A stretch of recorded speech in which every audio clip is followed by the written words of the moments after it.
anak saksikan ayahnya tewas dihabisi kawanan perampok, kini alami trauma. Duka mendalam masih menyelimuti satu keluarga di Pamijahan, Bogor, Jawa Barat, setelah dibantai oleh 4 kawanan perampok pada Rabu, 18 September 2024.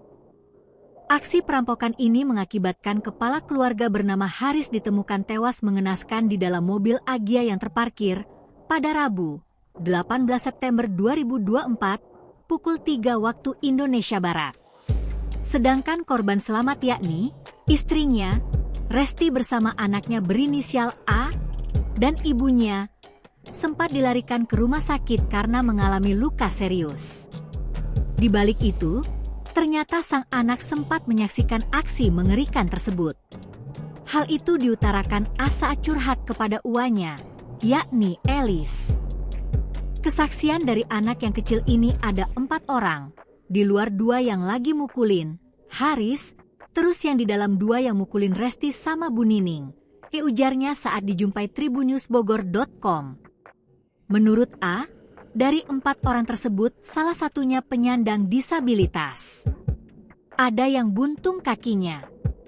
Yang 1 pakai masker, yang 3 enggak pakai masker, ungkapnya. Elis menyebut, gadis kecil yang saat ini bersamanya itu masih trauma karena ia pun turut dianiaya oleh pelaku.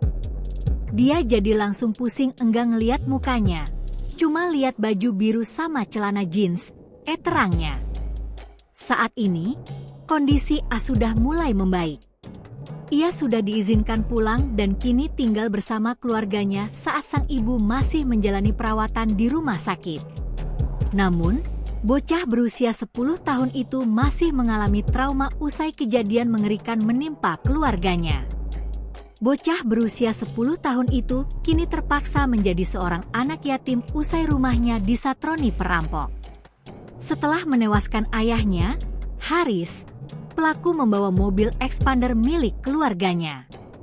4 pelaku perampokan satu keluarga hingga menewaskan 1 pemilik rumah di Bogor telah ditangkap.